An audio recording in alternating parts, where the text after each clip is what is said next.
At 6 a.m., the HOA president stormed my porch with sheriff's deputies, waving a demolition order for my hand-built cabin. This suburban dictator thought she could bully a widower into giving up. But she didn't know my property sits on federal forest land. What happened next destroyed her reputation across 3 counties. The mountain air bit at 15 degrees as Delilah Cromwell jabbed her manicured finger at court papers, that Karen haircut practically quivering with fake authority. Radio static from patrol cars mixed with the scent of pine resin and wood smoke from my chimney. She'd spent months terrorizing neighbors with bogus violations and threats. Big mistake picking on this retired Air Force logistics officer. I took a slow sip of coffee and pulled out my federal documents. Before you embarrass yourself further, you might want to see who actually owns this land. Her confident smirk melted like snow in July. What would you do if your HOA tried to demolish your dream home? Drop your state, let's expose where these neighborhood tyrants are running wild. Let me back up and tell you how this whole mess started. My name's Jake Blackwood, and 3 years ago, I lost my wife Sarah to cancer. We'd always dreamed of building a cabin in the Colorado mountains where her grandfather used to take us hiking. After the funeral, I couldn't stand staying in our suburban house with all those memories, so I finally made that dream happen. I inherited 2 acres from my own grandfather. Remote, beautiful land at 8,500 feet elevation, surrounded by towering pines and absolute silence. The kind of place where you can actually hear your own thoughts without some neighbor's leaf blower drowning them out. As a retired Air Force logistics officer, I knew how to follow rules, so I spent months getting every permit, survey, and approval stamp the county required. Built that cabin with my own hands as grief therapy, board by board, nail by nail. The structure's modest, 1,200 square feet with a metal roof, solar panels, and a composting toilet system that would make an environmental engineer weep with joy. My German Shepherd mix Ranger and I live peacefully up there, chopping wood, reading books, and slowly healing from the worst chapter of our lives. Then along came Linda Cromwell, like a suburban plague in designer boots. She moved to our area 18 months ago from Denver, driving a white Escalade with realtor vanity plates that somehow always stayed spotless despite our dirt roads. You know the type, the kind of person who probably Windexes her car daily and considers anything built before 2010 a tear-down opportunity. Within weeks, she'd elbowed her way onto the HOA board and immediately began improving community standards. I'm talking about a woman who measures grass height with an actual ruler and takes photos of trash cans left out past pickup day like she's documenting war crimes. The smell of her expensive perfume would hit you before she did. Always overdressed for mountain living in stiletto boots that clicked against stone pathways like a metronome of annoyance. Her blonde highlights were always perfectly maintained, requiring bi-weekly trips to some fancy Denver salon that probably charged more than most people's mortgage payments. Linda targeted me because my rustic lifestyle supposedly hurt property values. Never mind that my nearest neighbor lived 300 yards away through thick forest. She'd drive up unannounced with her clipboard and camera, documenting everything from my firewood stack to Ranger's water bowl like she was building a case for the United Nations. The first confrontation happened on a crisp October morning, when aspen leaves crunched underfoot and wood smoke drifted from chimneys across the valley. She marched up wearing a cream-colored coat that probably cost more than my truck, clipboard clutched like a weapon. "Mr. Blackwood, your structure violates multiple HOA architectural standards," she announced, snapping photos of my solar panels like they were some kind of environmental terrorism. I pointed out the obvious. "Ma'am, I never signed any HOA documents. This property's been in my family since 1987. Her laugh could have stripped paint. "All properties in this subdivision are grandfathered into the association. You'll need to submit architectural review applications and pay the associated fees." "How much are we talking about?" $500 for the initial review, then whatever compliance costs are necessary." She gestured dismissively at my rain collection barrels. "Those eyesores will definitely have to go." That's when I learned she'd been conducting a whisper campaign, telling neighbors I was a problem resident who refused to maintain community standards. Several folks who used to wave when I drove past now suddenly found their driveways fascinating whenever I appeared. That evening, I spread my grandfather's original property deed across my kitchen table under lamplight, comparing it to Linda's HOA boundary maps. The rough texture of those yellowed documents felt like holding pieces of family history, back when neighbors actually talked to each other instead of measuring compliance violations. Something was seriously wrong with these boundaries. My grandfather's iron survey markers were still standing exactly where they'd been driven decades ago. but according to Linda's territorial claims, those markers should have been 50 feet south. I called the county recorder's office the next morning. Bob, the county clerk who'd been there since forever, confirmed my suspicions. "There's been a mapping discrepancy on your plot for years, son. Just never had reason to dig into it." That conversation planted a seed that would eventually grow into Linda's worst nightmare. 2 weeks later, Linda cranked up the pressure like she was trying to extract oil from my property. A certified letter arrived with my morning coffee, thick as a small-town phone book and about as welcome as a rattlesnake in a sleeping bag. The letter demanded a $500 architectural review fee for my non-compliant structure, plus daily $50 fines until my cabin was brought into community standards. She'd included color photos of my solar panels, composting toilet, and rain collection system like they were evidence of some environmental felony. The woman had even photographed Ranger's doghouse, for crying out loud. But here's where Linda made her first tactical error. She'd copied the letter to the county building department and sheriff's office, trying to get government backing for her little power trip. Time for my first counterpunch. I drove down to the county office that afternoon, carrying a manila folder stuffed with documentation. The building department's waiting room smelled like burnt coffee and bureaucratic defeat, with fluorescent lights humming overhead like dying insects. Bob, the county clerk, looked up from his paperwork with the expression of a man who'd seen every property dispute imaginable. "Bob, I need copies of all my building permits and approval letters," I said, sliding the HOA letter across his desk. He read it, chuckling like he'd just heard a good joke. "Son, this lady's got about as much authority over county-approved structures as my neighbor's cat has over NASA missions." Bob pulled my file. Every permit stamped and approved, every inspection passed with flying colors. During my military days, I'd learned that in Colorado, HOAs have to follow specific procedural rules when imposing fines or architectural requirements. Skip the steps or lack proper authority, and their actions become legally worthless. Linda was about to discover that lesson the hard way. We made copies of everything, including a letter from the county confirming that no HOA approval was required for my construction project. I mailed my response the same day, but didn't stop there. A little research revealed something delicious about Linda's precious HOA. Turns out their corporate registration had lapsed 6 months ago. The state business database showed inactive status in bold red letters. Kind of hard to enforce rules when you're not even a real organization anymore. Linda's response came faster than a Denver traffic ticket. She doubled down with threats of emergency enforcement action and immediate safety violations. The woman was like a gambler who keeps betting after losing her car keys, completely convinced the next hand would save her. That's when she escalated to what I call her nuclear option, filing a noise complaint with the sheriff's department about my generator disturbing the neighborhood. Never mind that my nearest neighbor lived 300 yards away through thick forest. Deputy Martinez showed up at my door on a Thursday evening looking about as comfortable as a vegan at a barbecue competition. The sound of his patrol car crunching up my gravel driveway brought Ranger to attention. Though my dog's tail was wagging, he could sense this wasn't a hostile visit. "Mr. Blackwood, I got a noise complaint about generator disturbance," Martinez said, clearly embarrassed. "Lady says you're running equipment all hours, disturbing the neighborhood." I gestured toward the empty landscape around us. "Deputy, my nearest neighbor is Roy Patterson, and he's 300 yards through those trees. Want to walk over and ask if my generator's keeping him awake?" Martinez looked around at the vast wilderness, then back at his paperwork. The evening air carried the scent of pine resin and the distant sound of an owl calling across the valley. "Sir, I'm required to respond to all complaints, but honestly, this seems like a civil matter." "About that," I said, pulling out my phone, "would you like to see the state business registry showing this HOA doesn't actually exist anymore?" The deputy's eyebrows shot up like 4th of July fireworks. That was my mini twist moment. Linda thought she was using law enforcement to pressure me, but instead she'd just educated a sheriff's deputy about her organization's illegal status. "Ma'am's been filing a lot of complaints lately," Martinez admitted.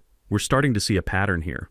After he left, I called my neighbor Roy, a Vietnam vet who'd been watching this whole drama unfold with increasing amusement. Roy's got that gravelly voice you only get from decades of unfiltered cigarettes and zero tolerance for nonsense. "Jake, that woman's been bothering the Patterson widow too," Roy told me over the phone. "Tried to fine old Mrs. Patterson for having too many bird feeders. Said they were attracting undesirable wildlife." The pieces were forming a clear picture. Linda wasn't just targeting me. She was systematically bullying anyone who didn't fit her suburban fantasy. The elderly, the veterans, Anyone living the mountain lifestyle she'd moved here to escape but somehow couldn't tolerate in others. I started documenting everything with military precision. Photos, emails, timestamps, witness statements. Superior firepower means nothing without proper intelligence and documentation. Linda was digging herself a hole, and I was about to hand her a bigger shovel. The next morning, she filed a formal lien against my property for unpaid assessments. Despite having zero legal authority, that piece of paper would eventually become federal evidence. Linda's next move proved she'd learned absolutely nothing from her first failure. Instead of backing down, she doubled down like a poker player with a terrible hand and an even worse attitude. She organized what she called a community safety meeting about my non-compliant structure, sending official-looking invitations to every household within a 2-mile radius. The woman even had the audacity to invite a county inspector under completely false pretenses, claiming there were urgent health and safety violations that required immediate attention.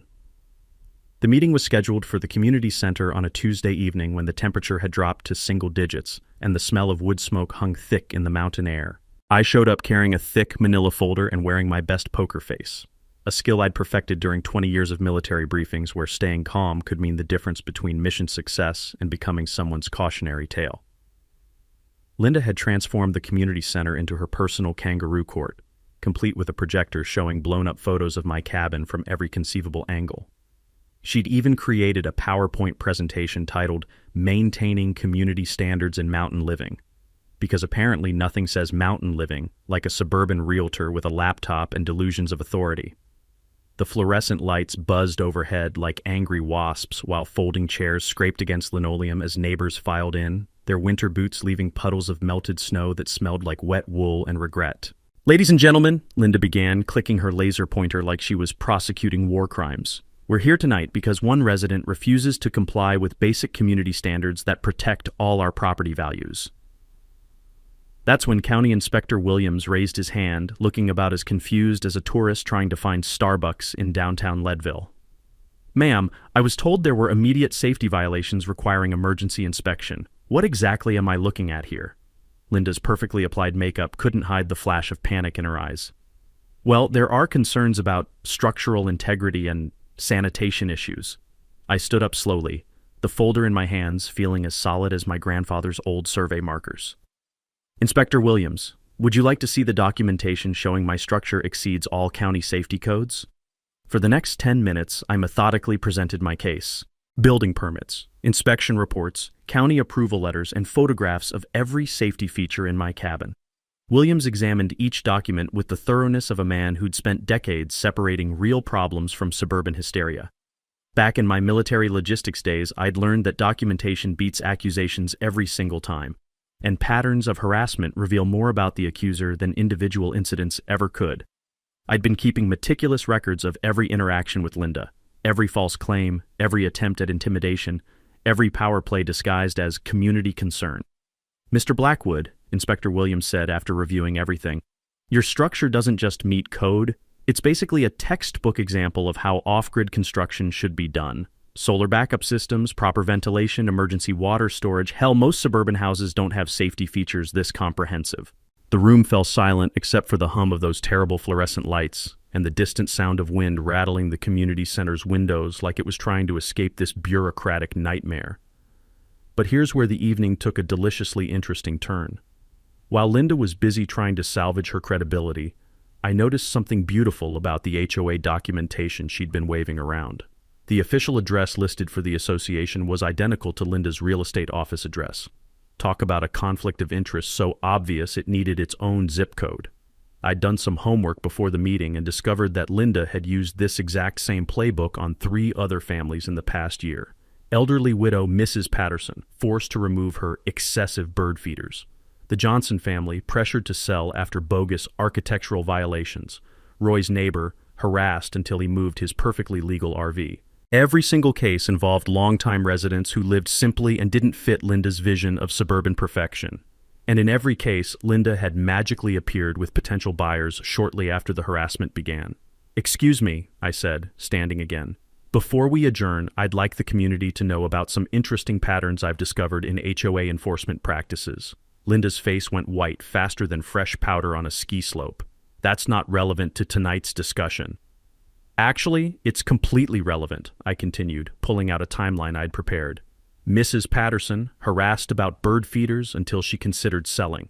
The Johnsons forced out over fence height violations that turned out to be non-existent. The Hendersons threatened with daily fines until they moved their RV. Murmurs rippled through the crowd like water over stones. These weren't isolated incidents. They were a systematic campaign targeting anyone who didn't boost property values for Linda's real estate empire. The meeting effectively split the community down the middle, with longtime residents sharing stories of harassment while newer residents, mostly Linda's former clients, defended her improvements. You could taste the tension in that overheated room.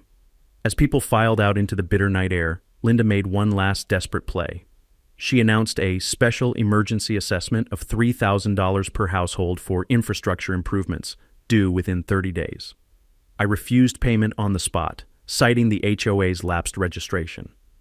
The next morning, Linda filed an official lien against my property. That fraudulent lien would eventually become federal evidence. But Linda was too busy digging to notice she'd hit bedrock. Linda's final pre-Christmas gift to me arrived on December 23rd, delivered by a private process server who looked like he'd rather be wrestling bears than trudging through knee-deep snow in a cheap suit. The guy carried what Linda called an emergency demolition notice, with all the enthusiasm of a man delivering his own death warrant. "Mr. Blackwood, I'm required to serve you with this document," he said, his breath creating clouds in the frigid morning air that smelled like pine needles and impending legal disaster. "Ma'am says the structure comes down Christmas Eve for health and safety violations." Behind him sat 2 sheriff's patrol cars, engines running, exhaust pipes puffing white smoke into the crystal-clear mountain air. Linda had somehow convinced Deputies Martinez and Thompson to provide enforcement support for what she was calling an emergency action under the HOA's health and safety provisions. Because nothing says Christmas spirit like trying to make a widower homeless on December 24th. I accepted the papers while Ranger growled low in his throat. My dog's always been an excellent judge of character. The demolition notice was impressive in its complete lack of legal authority, demanding I tear down my cabin within 24 hours or face immediate enforcement action by county authorities. "Gentlemen," I said to the deputies, pulling out my phone and hitting record, "before we proceed, I want to make sure everyone understands the legal situation here." Martinez shifted uncomfortably, his radio crackling with dispatch calls about actual crimes happening elsewhere in the county. "Sir, we're just here for civil standby. This is between you and your HOA. Back in my Air Force days, I'd learned that sheriff's deputies can only enforce court orders from actual judges, not private demands from neighborhood tyrants pretending to have authority." Linda was about to get a free education in the difference between real law enforcement and her personal vendetta squad. "Deputies, are you aware that you have no jurisdiction over private HOA disputes?" I asked calmly. "You can only enforce actual court orders signed by judges." Thompson looked at his paperwork, then at Linda, then back at me with growing confusion. "Ma'am told us this was a court-ordered demolition." I handed him the county building department letter confirming my structure was completely legal. "This isn't a court order, deputy. It's a private demand letter with about as much legal authority as my grocery shopping list." That's when Linda made her biggest tactical error yet. Seeing her carefully orchestrated drama falling apart, she stepped forward and launched into a vicious personal attack, bringing up Sarah's death and suggesting I was mentally unstable from grief and clearly unable to maintain civilized standards. The temperature seemed to drop another 10 degrees. Even the wind through the pine trees went quiet, like nature itself was offended by her cruelty. The deputy's attitudes shifted instantly. Martinez's jaw tightened, and Thompson actually took a step back from Linda. Even in small mountain communities, law enforcement officers know the difference between legitimate complaints and pure malice dressed up as civic duty. "Ma'am," Martinez said with the kind of controlled politeness that signals someone has just crossed a very serious line, "we're going to need you to step back and let us handle this professionally." Several neighbors had come out to watch the spectacle, drawn by the unusual sight of multiple patrol cars on our quiet mountain road. I could see Mrs. Patterson peeking through her curtains, probably wondering if Linda was about to target her bird feeders next. That's when I decided to launch my own mini counterattack. Time to plant the seed that would grow into Linda's worst nightmare. "You know," I said conversationally, taking a slow sip of coffee that tasted like victory and mountain spring water, "I've been doing some fascinating research about property boundaries lately. Found some old federal survey markers on my land that tell quite an interesting story."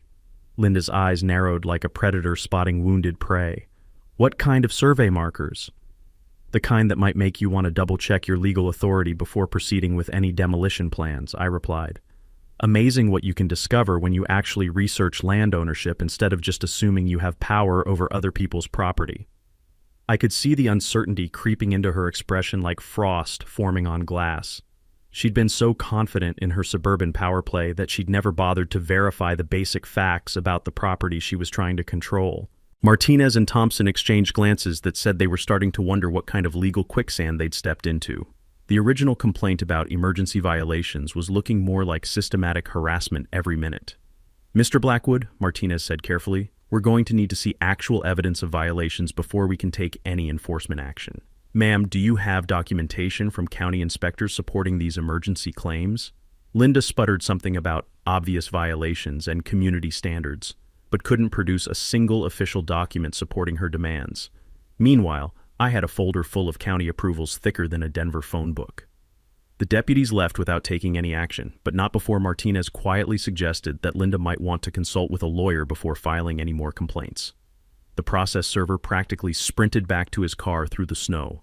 As Linda drove away in her pristine Escalade, I could see her making frantic phone calls through the windshield. Those federal survey markers were about to ruin her entire world. Christmas Day gave me the perfect excuse to do some serious hiking and detective work. While Linda was probably spending the holiday plotting her next suburban assault, I strapped on snowshoes and headed deep into the forest behind my cabin, following a trail my grandfather had shown me decades ago when I was just a kid who thought adults always knew what they were doing. The mountain air was so crisp it made your lungs ache in the best possible way, and fresh snow crunched under my feet like nature's own bubble wrap. Ranger bounded ahead, his black fur stark against the white landscape, occasionally stopping to investigate scents that probably included last night's deer visitors and this morning's rabbit highway. About half a mile up the slope, I found what I was looking for, the original federal survey markers my grandfather had mentioned in his old stories. These weren't the newer county markers that defined private property boundaries. These were the real McCoy, heavy iron posts stamped with U.S. Forest Service 1,923 inches and GPS coordinates that were about to make Linda's year considerably worse. I pulled out my phone and cross-referenced the coordinates with modern mapping apps. What I discovered made my coffee taste even better than usual, and my grandfather's old stories suddenly make perfect sense. My entire 2-acre plot, every square foot of my cabin, solar panels, and Ranger's favorite stick-chasing area, sat completely within the boundaries of Arapahoe National Forest. According to federal records that had never been properly updated, my property had never actually been transferred from government ownership to private hands. The 1987 subdivision that created our neighborhood had included my grandfather's land by mistake. Some bureaucrat with obviously excellent attention to detail had drawn boundary lines on a map without bothering to check federal ownership records. My grandfather had been paying property taxes on land that technically belonged to Uncle Sam, and the county had been happily cashing those checks for decades without asking awkward questions. Back in my military days, I'd learned about something called the Supremacy Clause, a constitutional principle that makes federal law trump all local regulations like a royal flush beats a pair of twos. When federal and local laws conflict, federal authority wins every single time. No exceptions, no negotiations, no suburban HOA power trips allowed. Linda's threats, fines, liens, and demolition orders weren't just legally worthless. They were attempts to exercise authority over federal property. That's like trying to issue parking tickets in Yellowstone National Park and expecting the rangers to enforce them with a straight face. I spent the rest of Christmas afternoon working my way through federal bureaucracy, which moves about as fast as mountain erosion but eventually gets results. The Forest Service representative I finally reached sounded like she was trying not to laugh when I explained the situation. "Mr. Blackwood, if your property is indeed within federal boundaries, then no local HOA has any jurisdiction whatsoever. You'd be governed by federal land use regulations, which are considerably more lenient for existing structures than most suburban covenants." The implications hit me like an avalanche of pure, concentrated justice. Linda's entire campaign of harassment had been based on a fundamental misunderstanding of who actually owned what. Every threat, every fine, every attempt at intimidation had been directed at property she had absolutely no authority to control. Better yet, her fraudulent liens and false claims against federal property could constitute wire fraud, a federal crime that makes the FBI very interested in suburban tyrants who think they're above the law. Linda hadn't just picked a fight with the wrong veteran. She'd accidentally declared war on the United States government. I requested an expedited federal survey to confirm the boundaries, which they agreed to conduct after New Year's. The surveyor mentioned that once federal ownership was confirmed, all relevant parties would need to be notified, including anyone who had filed false claims against the property. That meant Linda would soon discover that her suburban empire had just crashed headfirst into federal authority at about 90 miles per hour. The woman who'd spent months trying to demolish my cabin was about to learn she'd been threatening to destroy government property. This was going to be fun. The week between Christmas and New Year's turned into the most productive planning session of my life, fueled by endless pots of coffee and the satisfying knowledge that Linda had accidentally picked a fight with the United States government. You don't just walk into a legal gunfight. You make sure you've got the biggest gun and know exactly when to pull the trigger. My first call was to Roy, my Vietnam vet neighbor who'd been watching this whole drama unfold, with the detached amusement of someone who'd faced real enemies armed with actual weapons instead of clipboards and attitude problems. The smell of his pipe tobacco drifted across the snowy distance between our properties as we talked strategy over coffee that could strip paint. "Jake, that woman's been terrorizing half the neighborhood," Roy told me, his gravelly voice carrying decades of no-nonsense wisdom. "Mrs. Patterson's scared to put out her bird feeders, and the Henderson family's talking about moving rather than deal with more harassment. Time somebody showed Linda what real consequences look like." Next, I contacted Katie Martinez, a reporter from the local newspaper who'd been covering HOA overreach stories across Colorado. Katie had that hungry look of a journalist who'd stumbled onto something bigger than routine suburban disputes, like a bloodhound catching the scent of a really good scandal. "Mr. Blackwood, if what you're telling me is accurate, this could be the biggest HOA scandal in state history," Katie said. I could practically hear her typing notes through the phone. "I'd like to be there when you make this revelation public." The real game changer came when I reached out to Bob at the county recorder's office. Turns out Bob had been quietly building his own file on Linda's activities, documenting every fraudulent lien and false claim she'd filed over the past year with the methodical patience of someone who'd been waiting for the right moment to strike back. "Son, I've been waiting for someone to challenge this woman properly," Bob confided over the phone. "She's been filing paperwork with about as much legal authority as my neighbor's golden retriever. Problem is, most folks don't know how to fight back against official-looking documents." Bob walked me through the research process that any property owner could use to protect themselves, knowledge I'd picked up during my military logistics training but refined through this experience. First, always order a professional property survey that includes historical boundary research. Most people assume their deed tells the whole story, but original survey markers often reveal discrepancies that can invalidate years of false claims, like finding out your neighborhood bully has been picking fights in someone else's backyard. Second, check your HOA's corporate registration status with the state. In Colorado, HOAs must maintain active corporate status to have legal authority, but about 30% have some kind of procedural violation that completely voids their power. They just hope nobody bothers to check the paperwork behind their intimidation tactics. Third, research federal land maps, especially in mountain areas where boundaries shift over time due to old surveying errors. The federal government maintains detailed ownership records that trump all local claims, but most people never think to check them until suburban tyrants start making threats. The Forest Service expedited my boundary survey, sending out a team that confirmed what Christmas Day had revealed. Every inch of my property sat within federal boundaries, making Linda's claims not just wrong, but potentially criminal. "Mr. Blackwood," the lead surveyor explained while showing me the official documentation, "when private entities file false claims against federal property, that crosses into wire fraud territory. The FBI gets very interested in people who think they can intimidate federal landowners." I spent the next few days building an airtight case file with military precision. Photos of every threatening letter, recordings of intimidating phone calls, documentation of fraudulent liens, witness statements from neighbors who'd been similarly harassed. The manila folders stacked up on my kitchen table like ammunition for a legal war. The psychological preparation was just as important as the legal strategy. This fight had become about more than my cabin. It was about standing up for everyone Linda had bullied, everyone who'd been too scared or confused to fight back against her suburban tyranny dressed up as community standards. I thought about Sarah, how she'd always despised bullies who picked on people unable to defend themselves. She would have loved watching Linda get her comeuppance from federal authorities. That cabin represented our shared dreams, built with my own hands and her endless encouragement. and no power-hungry realtor was going to destroy what we'd created together. Ranger seemed to sense something big was coming, positioning himself between me and the road whenever cars approached, like a furry early warning system trained to detect incoming suburban nonsense. Katie, the reporter, had been investigating Linda's real estate practices, discovering a pattern of harassment followed by convenient property sales. 3 families had sold their homes after sustained HOA pressure, with Linda's company handling each transaction and pocketing substantial commissions from her own manufactured crises. By New Year's Eve, everything was in place. Federal documentation, legal representation, media coverage, witness statements, and criminal referrals to federal investigators. Linda's next aggressive move would trigger the most spectacular public downfall in Colorado HOA history. She had no idea that her suburban empire was about to face an artillery barrage of federal authority, investigative journalism, and one very methodical veteran who'd finally run out of patience.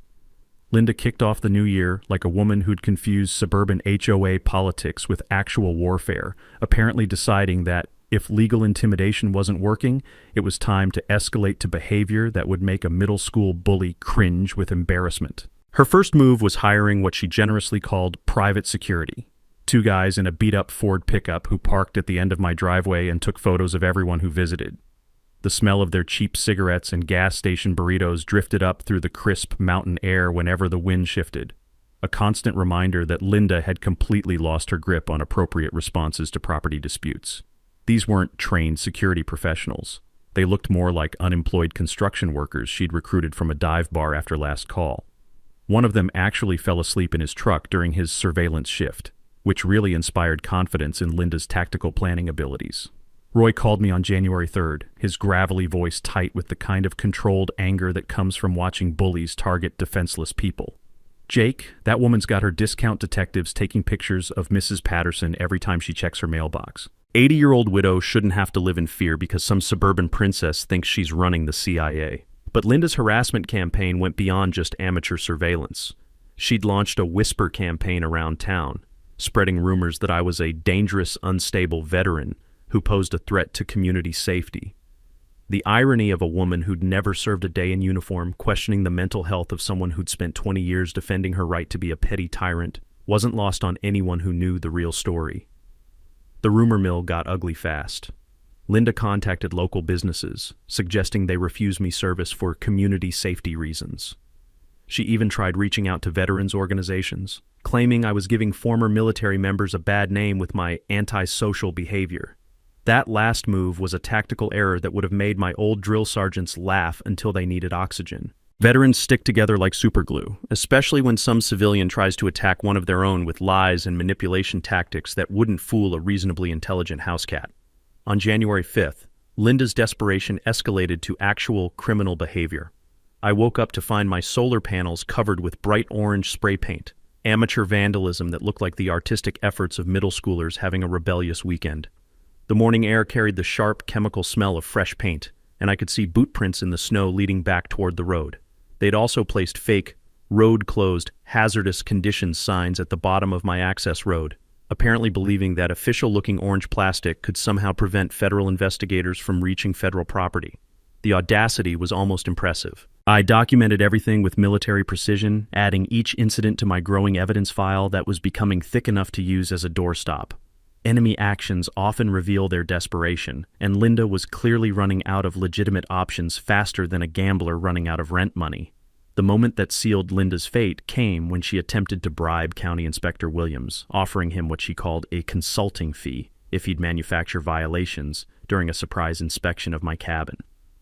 Williams, being an honest man who'd spent 30 years building his reputation, immediately reported the attempted bribery to his supervisor and the district attorney's office.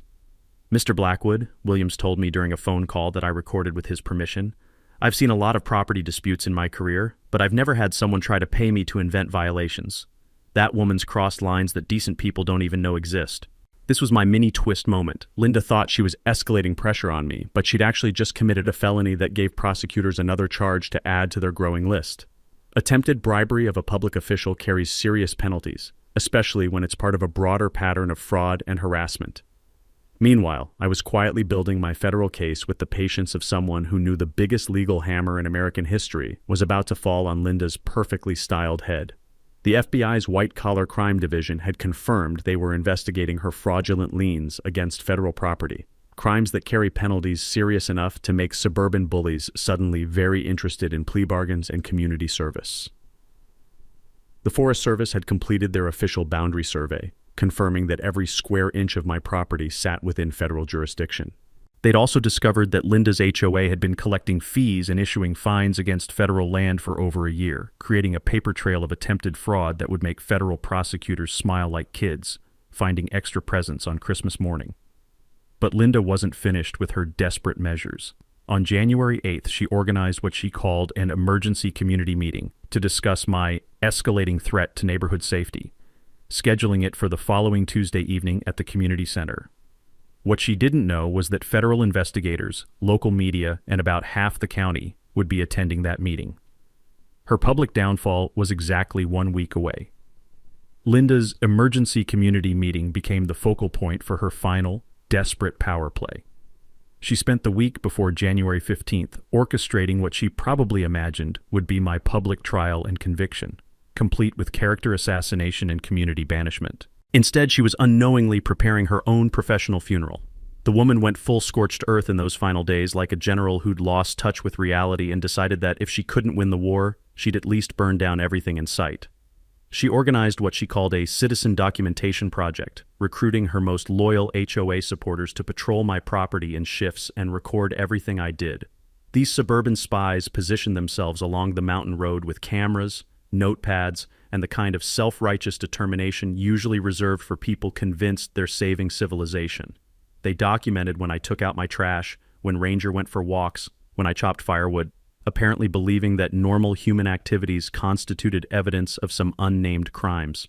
The smell of their car exhaust mixed with coffee and fast food created a permanent cloud of amateur surveillance that drifted through our formerly peaceful mountain community. Roy called it the most pathetic stakeout in law enforcement history, and he'd seen some genuinely pathetic operations during his military service. Linda's smear campaign reached new levels of creative desperation. She created fake social media accounts to spread rumors about my dangerous behavior, posted anonymous flyers around town questioning my mental stability, and even attempted to contact my former military commanders to suggest I was having episodes related to combat stress. That last move demonstrated just how little Linda understood about military culture. Veterans don't abandon their own based on civilian gossip, especially when that gossip comes from someone who thinks measuring grass height constitutes public service. But Linda's masterstroke of stupidity came when she decided to escalate beyond harassment into what federal prosecutors would later classify as attempted extortion. She sent me a final ultimatum on January 12th, delivered by certified mail with copies to the sheriff's department, county building office, and local newspaper. The letter demanded I voluntarily demolish my cabin within 72 hours or face coordinated enforcement action by all relevant authorities. She claimed to have evidence of federal violations and threatened to pursue maximum penalties unless I complied with her demands. The document was beautifully incriminating, a written confession that Linda was attempting to use false federal claims to coerce me into destroying my own property. Federal investigators later told me they'd rarely seen such clear evidence of extortion delivered so conveniently. Linda had also made the tactical error of copying Katie the reporter on her ultimatum, apparently believing that media attention would pressure me into submission. Instead, Katie immediately contacted me to verify that Linda was threatening federal prosecution over property she didn't control, creating a paper trail that would become front-page news. Meanwhile, I was putting the finishing touches on Linda's legal destruction with methodical precision. The FBI had confirmed that filing fraudulent liens against federal property constituted wire fraud, conspiracy, and attempted theft of government assets. Each false document Linda had filed carried potential penalties that could result in years of federal prison time. The Forest Service had prepared their official findings, confirming that my property had been federal land since 1923 and that no private entity had any authority to regulate activities within the boundaries. They'd also discovered that Linda's HOA had been operating without proper registration for 8 months, making every fine and fee they'd collected technically theft. Federal prosecutors had built what they called an exceptionally strong case against Linda, with evidence including recorded phone calls, fraudulent documents, witness statements, and her own written admissions of attempted extortion. They were particularly interested in her systematic targeting of vulnerable residents, and her use of false federal claims to intimidate people into compliance. I spent the weekend before the community meeting coordinating final details with my team of allies. Katie had prepared an investigative report that would expose Linda's entire operation. Roy had gathered statements from 6 other families who'd been harassed by Linda's tactics. Bob at the county office had documented every fraudulent filing and procedural violation. The community was buzzing with anticipation. Word had spread that something big was going to happen at Tuesday's meeting, though most people assumed it would be Linda finally succeeding in forcing me out of the neighborhood. Local businesses were taking bets on how long my trial would last. Linda spent Monday making final preparations for what she clearly expected to be her moment of triumph. She rented additional chairs for the community center, hired a professional photographer to document the proceedings, and even contacted a process server to be standing by in case immediate enforcement action became necessary. The woman had transformed a simple property dispute into a federal criminal case, complete with wire fraud charges, extortion evidence, and enough documented harassment to keep prosecutors busy for months. She'd systematically violated federal law while creating a perfect paper trail of her own criminal behavior. Tuesday evening couldn't come fast enough. Linda had spent months digging her own legal grave, and now she was about to discover that she'd been using federal property as her burial site. The final showdown was 12 hours away. Tuesday evening, January 15th, arrived with the kind of crisp mountain air that makes everything feel sharper, more real. The community center parking lot filled up faster than a Black Friday sale, with cars crunching over packed snow and exhaust clouds mixing with the scent of pine trees and anticipation. Linda had transformed the community center into her personal courtroom, complete with a podium, professional lighting, and a projection screen that probably cost more than most people's monthly mortgage payments. She'd even hired what looked like a court reporter, apparently believing this suburban kangaroo trial would require official documentation. I arrived exactly on time, carrying a single manila folder and wearing the kind of calm expression that comes from knowing you're holding all the winning cards in a poker game where your opponent thinks they're playing checkers. The room was packed beyond capacity, standing room only, with folks spilling out into the hallway. Linda had gotten her wish for community attention, though probably not the kind she'd been hoping for. The air hummed with nervous energy and the low murmur of neighbors speculating about what was about to unfold.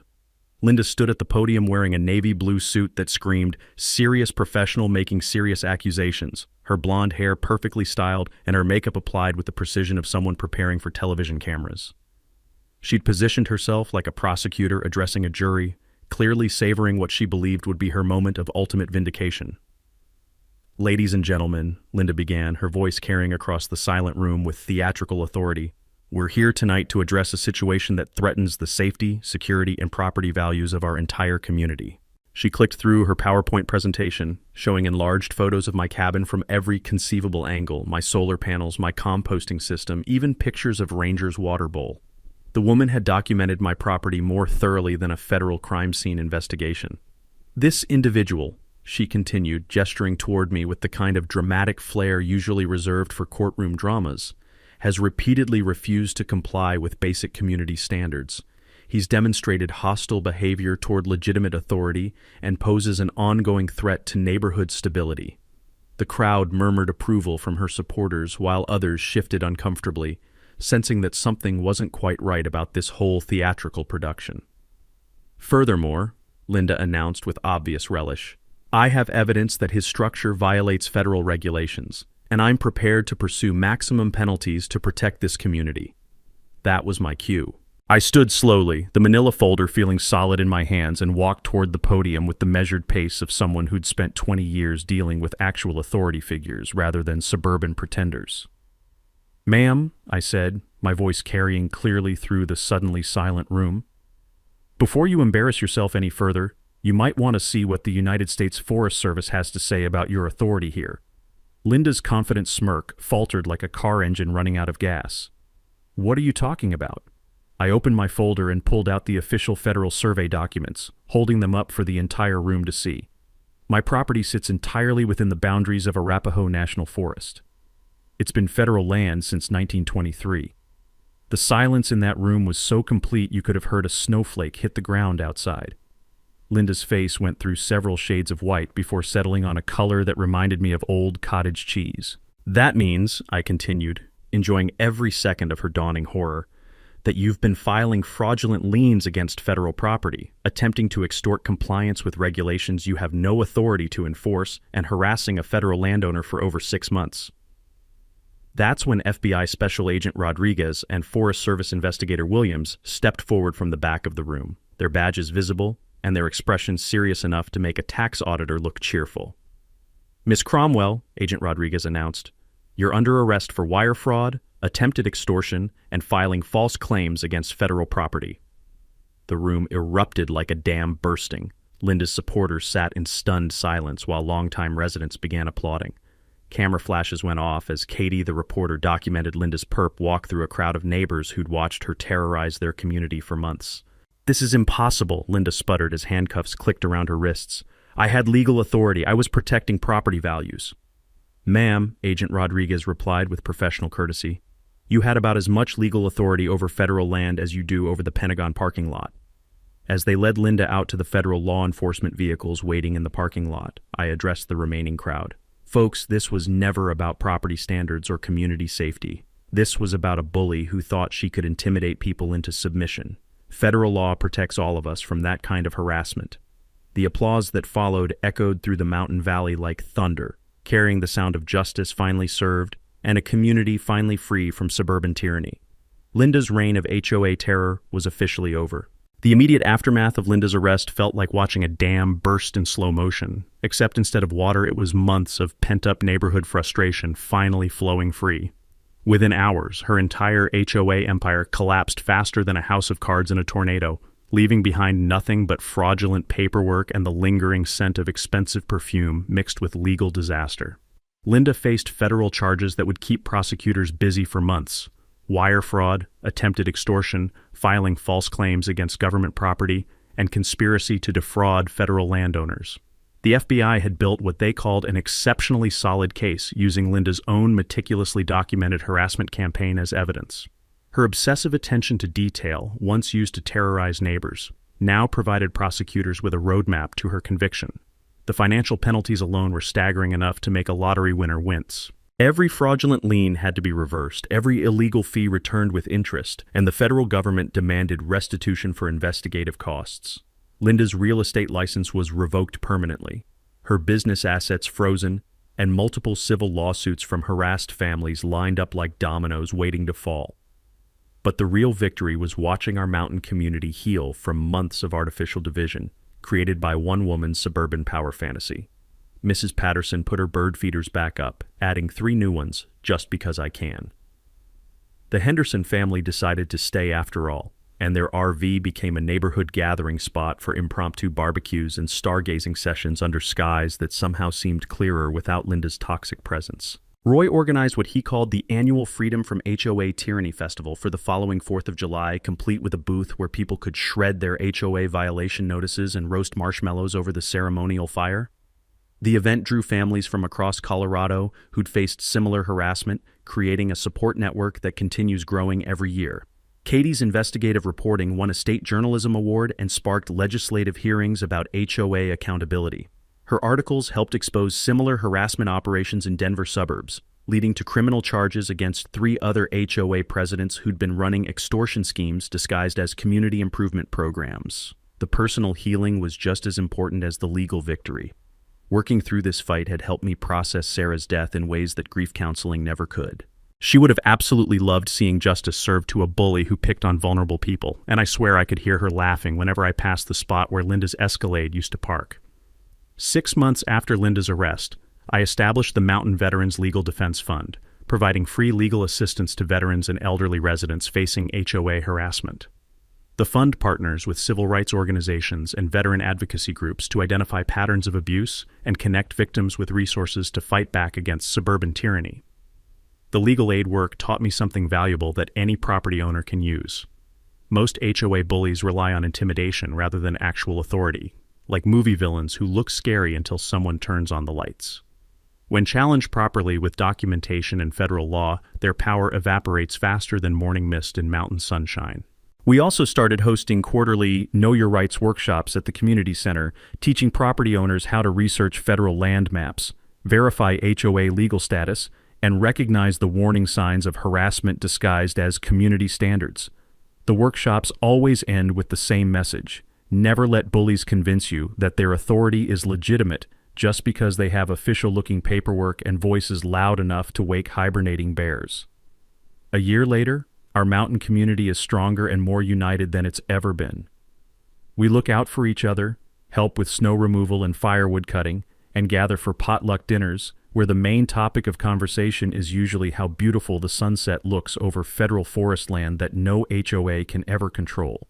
Linda, meanwhile, is serving 18 months in federal prison and 5 years of probation, during which she's prohibited from holding any position in homeowner associations. Her story became a cautionary tale studied in legal schools as an example of how quickly suburban power trips can escalate into federal crimes. As for me, I'm still living peacefully in my hand-built cabin, watching sunsets with Ranger and helping other people fight back against neighborhood tyrants who think they're above the law. The mountain air still carries the scent of pine and possibility, and the only sound of authority I hear is the wind through federal forest trees. Sometimes justice takes time, but when it finally arrives, the view from the mountain is absolutely spectacular. Here's your call to action. Share your HOA nightmare story in the comments below. You never know who might need to hear they're not alone in dealing with suburban bullies. And subscribe to HOA Stories for more tales about fighting corrupt systems and winning against impossible odds. Because everyone deserves to live peacefully on their own land. That's a wrap for today's episode on HOA Stories. If you enjoyed watching Karma in action, smash that like button, comment your thoughts, and let us know if you've dealt with HOA madness too. Subscribe so you won't miss the next HOA meltdown we post.